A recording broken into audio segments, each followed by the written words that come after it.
लाहौर समेत पंजाब के मुख्तलिफ इलाकों बारिश तो नशेबी इलाके जेरे आब सूबाई दारुल हुकूमत के मुख्तलिफ इलाकों मूसलाधार बारिश के बायस गर्मी का जोर टुट गया तो नशेबी इलाके जेरे आब आ गए। मौसम खुशगवार होने तो लोगों के चेहरे खिल उठे। लाहौर के मुख्तलिफ इलाकों Abbott road, Davis road, Abdul Karim road, canal road, Shimla Pahari ते मुल्हिका इलाकों बादल बरसे। गढ़ी, शाहू, शालीमार ते बागबानपुरा समेत दीगर इलाकों भी बारिश तो नशेबी इलाके जेरे आब आ गए। मूसलाधार बारिश के नतीजे शहर के मुतअद्दिद इलाकों बारिश का पानी भी खड़ा हो गया, जिससे बायस ट्रैफिक ते बिजली का निज़ाम शदीद मुतासिर होया ते लोगों को मुश्किलात का सामना करना पिया। मूसलाधार बारिश के नतीजे शहर के मुख्तलिफ इलाकों बारिश का पानी भी खड़ा हो गया है, जिससे बायस ट्रैफिक ते बिजली का निज़ाम शदीद मुतासिर है ते लोगों को शदीद मुश्किलात का सामना करना पै रहा है।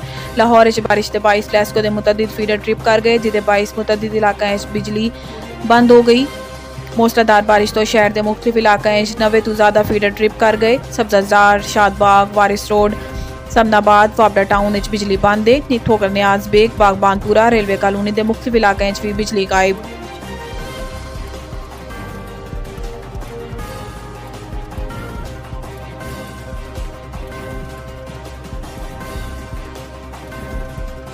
फौजी अदालतें सिविलियन के ट्रायल के खिलाफ दरखास्त से समाज सुप्रीम कोर्ट का बेंच फिर टुट गया। चीफ जस्टिस उमरता बंदियाल की सरबराही 7 रुकनी बेंच ने अज दरखास्तों के समात का आगाज किया।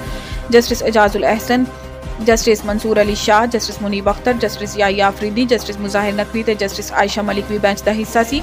समात का आगाज होया ते अटॉर्नी जनरल मंसूर उस्मान एवान रोस्ट्रम ते आ गए ते विफाकी हुकूमत की जानिब तो जस्टिस मंसूर अली शाह ने एतराज़ उठा दिता। अटॉर्नी जनरल का कहना सी कि गुज़िश्ता समात जस्टिस मंसूर शाह ने पूछा सी कि मैनू एतराज़ तो नहीं है। मैं कहा सी कि जस्टिस मंसूर अली शाह ते एतराज़ नहीं है, ताहम हुण मैनू हदायत है कि जस्टिस मंसूर अली शाह बेंच का हिस्सा ना होन।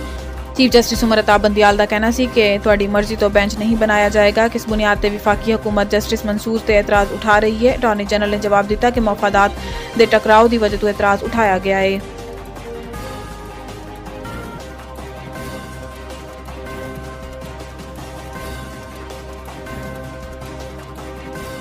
FIA ने परवेज़ इलाई दोबारा हिरासत लै लिया। FIA ने चौधरी परवेज़ इलाई की अदालत पेश करने लई गिरफ्तार किया गया। इन्होंने मनी लॉन्ड्रिंग के केस गिरफ्तार किया गया। इस तो कबल FIA anti money laundering team ने चौधरी परवेज़ इलाई के गनमैन मुहम्मद जमान भी गिरफ्तार किया, जिन्हें जुडिशियल मजिस्ट्रेट की अदालत पेश कर दिया गया। जुडिशियल मजिस्ट्रेट ने मुलजिम मुहम्मद जमान का 4 रोज़ा जिस्मानी रिमांड मंजूर कर लिया। जराए का कहना है कि मुहम्मद जमान सदर PTI परवेज़ इलाई का कैश बॉय ते फ्रंट मैन है। मुहम्मद जमान चौधरी परवेज़ इलाई की गैर कानूनी रकम के लेन देन तफसील मुलविस है। चौधरी परवेज़ इलाई FIA ने इसी मुकदमे मुहम्मद जमान की निशानदेही ते गिरफ्तार किया है। FIA ने मुलजिम मुहम्मद जमान के मोबाइल फोन अहम शवाहिद हासिल करने का दावा भी किया है।